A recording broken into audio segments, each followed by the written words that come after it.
So All right, darling. Hello, this is roughly the volume I'll be speaking at, if that's okay with you. that's fine. What Right. about you, Joe? Hello, this is the volume I was speaking at, if that's okay with you. That's okay with me.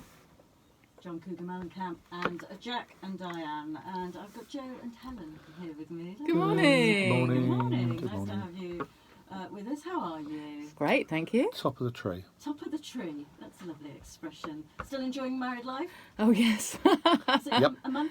Have you Oh, it's a celebrated bit, a month? but it was the 16th of August we got married. So that's have a Yeah, a look. month and a half now. A month. Oh. And Wow, that. still They married. it wouldn't last, Amazing. yeah. Still, they said it, yeah, they said it wouldn't last, yeah. Lovely to have you with us. You're here for your regular monthly slot talking about work-life balance. We're talking about volunteering today. And by volunteering, let's just clear the decks on this. Do you mean giving your time for free to an organisation or a charity? Yes.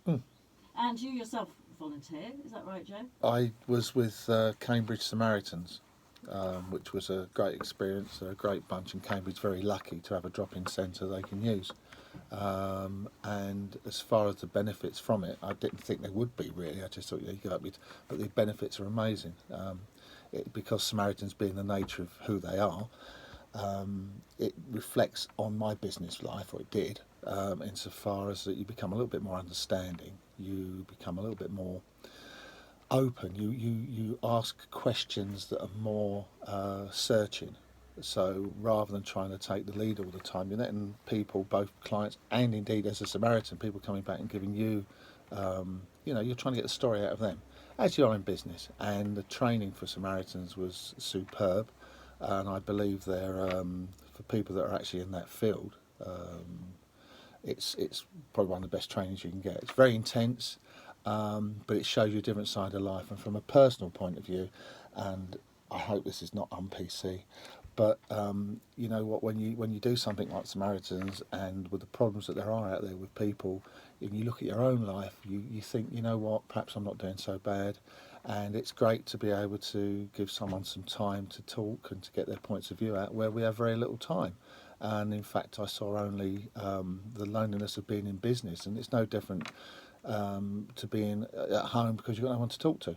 It's nice to be able to pick up the phone to an organisation and chat to someone who's not going to tell you what to do or how to do it, but it's just going to sit there and listen and just be there. And it's an amazing experience. That's heavy duty volunteering, that, John, isn't it? Because, Joe, sorry, Yeah. because you are listening to people who are, it's literally life and death. Oh, very much so. It is very much so. And the point is, I think that you're giving them a platform, someone who can talk, who talk to you, and you're not trying to put judgments on them, because the one thing you don't do is judge, and that's probably true of any situation. I try to go through life and not judge, because you don't know what the backstory is. And it's certainly, it is for some people that take calls at Samaritan, it is life and death. Very, very difficult position, but incredibly worthwhile. And I'm sure Samaritans in Cambridge are constantly crying out for people to be able to go in and do the shift work there and to take on the problems. And if you do nothing else and you fancy volunteering, I would recommend Samaritans 100%. Thank you, Joe. And well, that's the benefits to the individual. Helen, there are benefits, of course, to the organisation for having volunteers. Yeah, well, a lot of companies now have what's called CSR programs, corporate social responsibility. And that is really a major part of a lot of businesses' ethos and culture, and particularly interesting to what's called millennials. The younger people tend to have a company that's got a direction and is giving for the social good, has a great culture. And a lot of volunteering programs are actually really helping with recruitment, and they're also helping give back in the community. It's a big thing at the moment, CSR. It's quite noticeable. And the benefits to the organisation, it's not just about having an extra pair of hands there. It's as you say, about forging links between business and community. Well, from a company's perspective, you've got the added benefit of the marketing. So you're able to actually put yourself out there, show that you're helping with the community, and that's a very positive message. I think people appreciate that.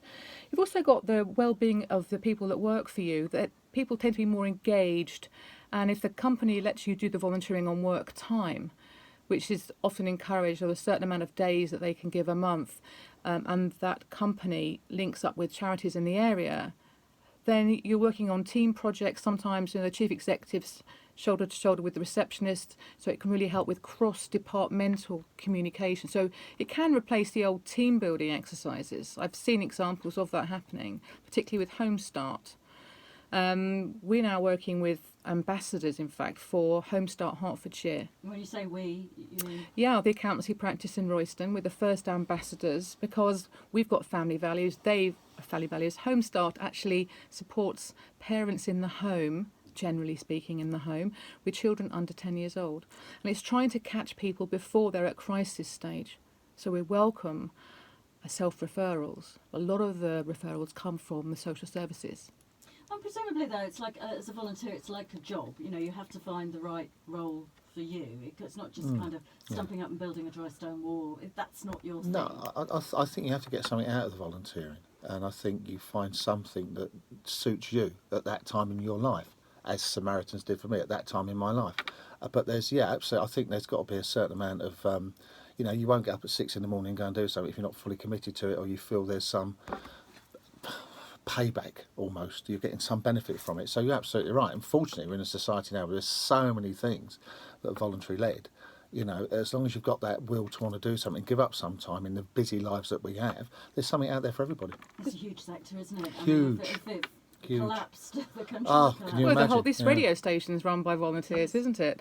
I mean, you were saying last week about, last time I was on, about actually finding a new career, and how do you actually know about changing direction? How can you think about that? Well, volunteering is a good way of testing the water, and all the skills that are in normal businesses are within volunteer organisations.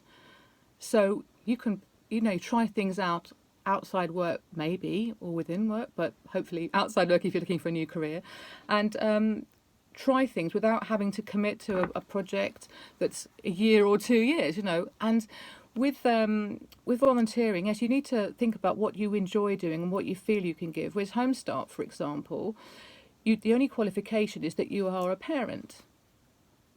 So that's a lot of people, and they particularly like volunteers to come from the people that have benefited from the service as well, because then you've had a good empathy with what's going on there. And a lot of the charities ask for roughly 2 hours a week.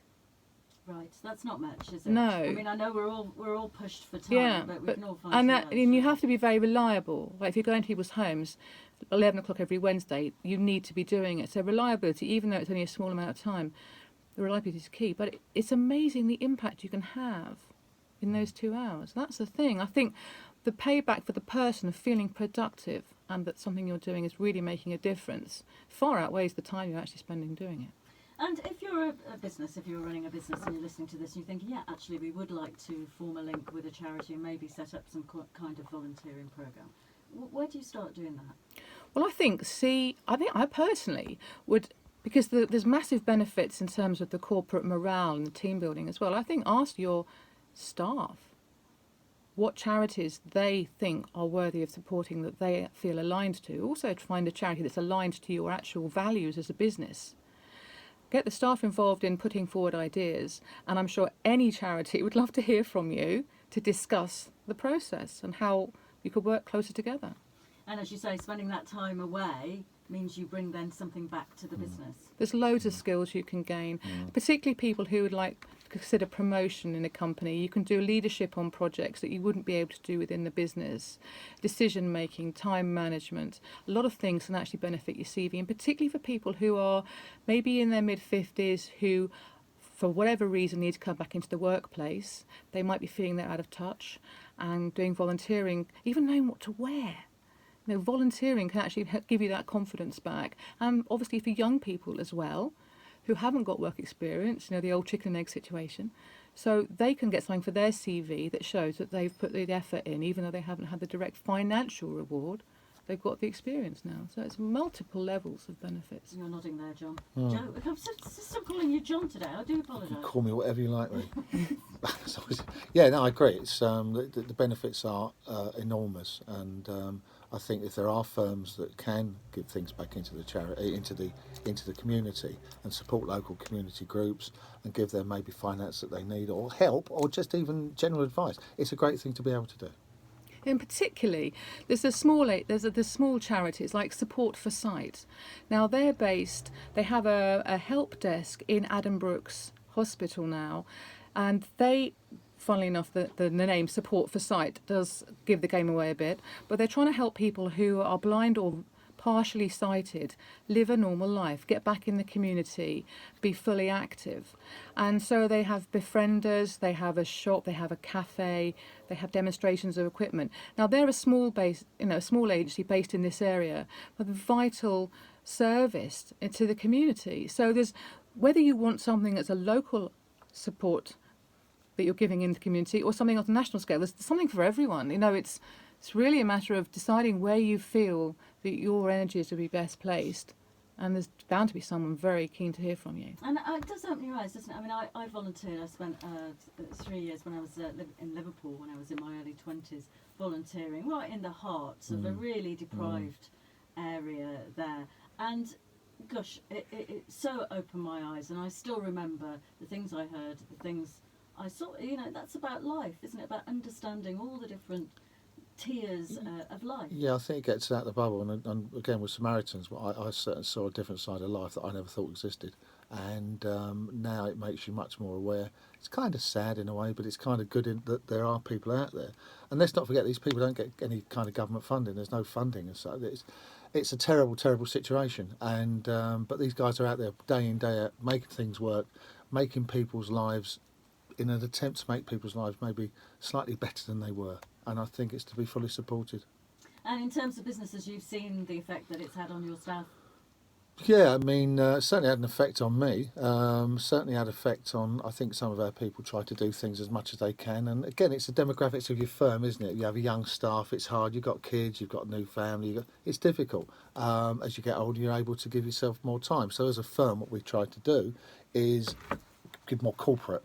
So our help is more corporate, and maybe it could be in the preparation of some charity accounts, whatever it may be. But that's the help we can give, and we try to make that an affordable cost for them, if anything at all, and just spread their word, because we're able to do that. And for the firm, it's great for us, and it's good for everybody involved. So if people want to find out more, are there places they can go? I'm sure there are. Yeah, I mean, I would Google it, but personally, I would, think about what area, and ask the staff what area of charities they would be interested in supporting, and go directly to them. It might be obvious with some businesses, mightn't it? They may have an obvious link with, if you're running a housing business, that you might have a link with a charity for the homeless, or say. But maybe, exactly. As you say, the other source is the staff, and find out what their particular interest in. Well, what we'll do is, on our website, theaccountancypractice.com, we have these podcasts with your show on our website, and I'll put a link there to an organisation in this area that has an umbrella, function for that. And also, if I could just say that the charity thing is also, but in our firm, for instance, we take on trainees, and we have a trainee at the moment, and she's wonderful. And the reason she got the job was because she knocked on our door. And not that I'm saying we're a charity. Well done, Sammy. Well done, Sammy, yeah. Because, there's larger firms that weren't interested. And really, the larger firms need to think about that. And why not give these kids that may not have the A levels and the degrees a chance? Because they're just as good as anybody else. And I think we need to broaden it a little bit, especially as employers, to give these people a chance, and not take on these interns and have them as cheap labour, but give them a chance, pay them what they're worth, and just get people active. And I know people, conversely, who started volunteering within a charity and then got a job within that charity. Yeah, and so it goes on. But you've got to have that chance. Give people a chance. Lovely. Well, always lovely to talk to you. What was that website address again, Helen? It was theaccountancypractice.com. And we'll see you in a month's time. Yes, lovely. Well, we're going to be talking about Christmas.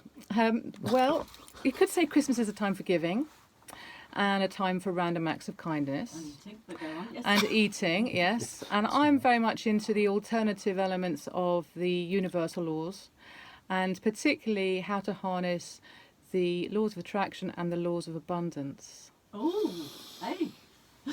There you go. Before midday. Yes, I know. So that's something to look forward to on the 1st of November. So make a date in your diary. The laws of attraction and the laws of abundance. Excellent. All my problems will be solved then. Thank you very Thanks, Leigh. much. Thank Always you. nice to chat to you.